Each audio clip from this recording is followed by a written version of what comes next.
Et l'invité d'Europe 1 Soir, c'est un médecin qui exerce en prison. Bonsoir Anne Duliust. Bonsoir. Vous êtes médecin à l'hôpital des prisons de Fresnes et vous avez décidé de témoigner sur ce que vous voyez au quotidien dans cette prison. Ce que vous voyez au quotidien, ce sont des détenus qu'il faut faire sortir tout simplement pour qu'ils ne meurent pas en prison.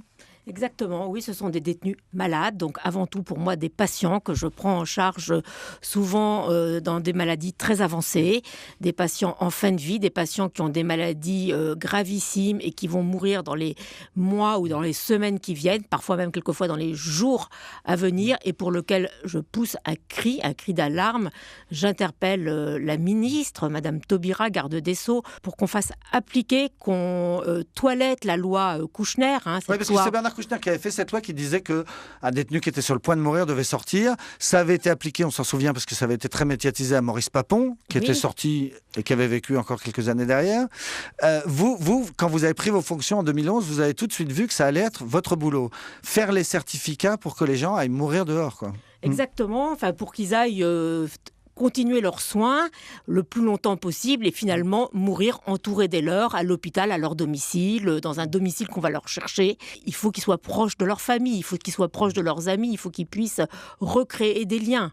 Alors comment ça se passe concrètement ? Vous écrivez des certificats quand vous apercevez que quelqu'un a un cancer en phase terminale, malheureusement, vous écrivez « Selon moi, il n'a aucune chance de s'en sortir, il faut le faire, il faut le libérer ». Et après, il y a toute une procédure qui se met en place, une administration qui peut être longue ? Qui peut être très longue. Donc j'écris un certificat où je suis obligée d'écrire quand même le pronostic vital est engagé à court terme. Parce que si vous n'écrivez pas ça, il ne sort pas. Il ne sort pas. Il faut écrire à court terme, le pronostic vital est engagé. À court terme, le pronostic vital est engagé. L'état de santé de Monsieur X nécessite une libération en urgence.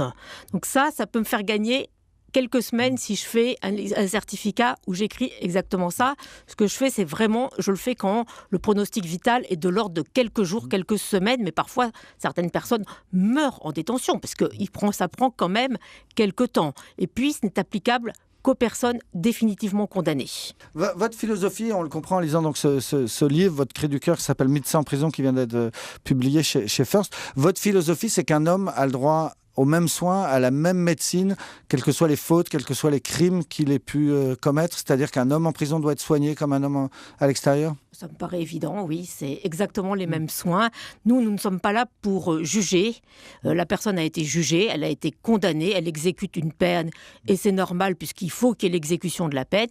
Mais quand l'État n'est plus compatible avec les conditions d'exécution de la peine, il faut savoir libérer les personnes pour qu'elles puissent être entourées des leurs et mourir. Alors ça me paraît évident, vous dites, mais en arrivant à Fresnes, puisque vous exercez ce métier depuis 3-4 ans, après avoir été une spécialiste du sida, après avoir fait de l'humanitaire au Cambodge, en arrivant dans cette pénitentiaire, vous êtes aperçu que ce n'était pas la philosophie forcément de tout le monde.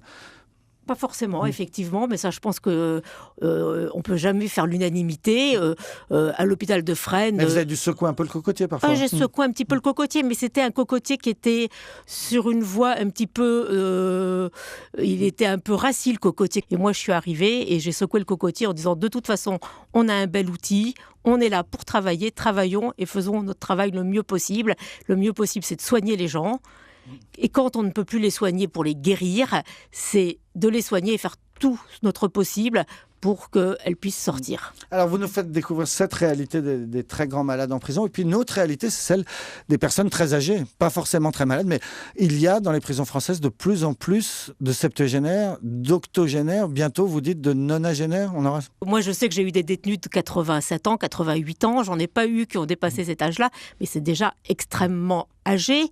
Surtout que certains ne sont pas mis en prison avant la condamnation, c'est-à-dire qu'on considère que leur état de santé n'est pas compatible avec la détention provisoire et qu'une fois qu'ils sont jugés, ils sont condamnés à exécuter une peine de détention pour laquelle leur état ne s'améliore pas parce qu'ils sont passés en procès. Je pense que c'est une évidence. Et donc ensuite, il faut que nous, on se batte pour les faire libérer parce que même âgés de plus de 70 ans, c'est un combat qui va prendre des mois. Alors, pour les faire sortir. Ce sont qui ces personnes très âgées en prison ? Ce sont souvent des criminels sexuels ? Ce sont parfois des criminels sexuels. Parfois, je me demande si leur état était vraiment tout à fait normal quand ils ont commis leur acte délictueux ou criminel, quand ça arrivait extrêmement tardivement dans leur vie, alors qu'ils étaient auparavant des parents, des grands-parents tout à fait exemplaires. Donc on peut se poser la question, ça je suis loin d'être la seule à me la poser, puisqu'il y a des atteintes dégénératives du système nerveux qui peuvent créer des conditions de déficit de l'inhibition.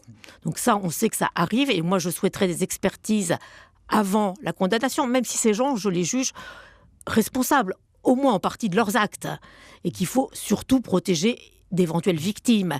Et puis, ce sont des personnes qui commettent des actes délictueux. J'en ai vu qui étaient là parce qu'ils avaient volé des aliments pour manger, d'autres qui conduisent sans permis, parce qu'ils ont, au fur de leur vie, perdu tous leurs points. Et donc, ce livre, c'est pour dire...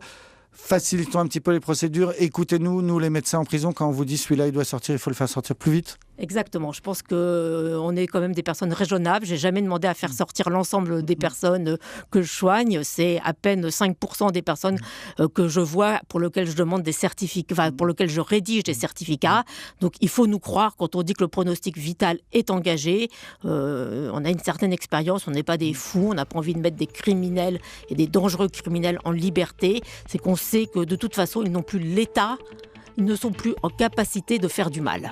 Médecin en prison, avoir la force de s'indigner, c'est le titre de votre livre, Anne Dulioust, qui vient de sortir chez First. Merci beaucoup d'être venue nous voir ce soir sur Europe 1. Merci beaucoup.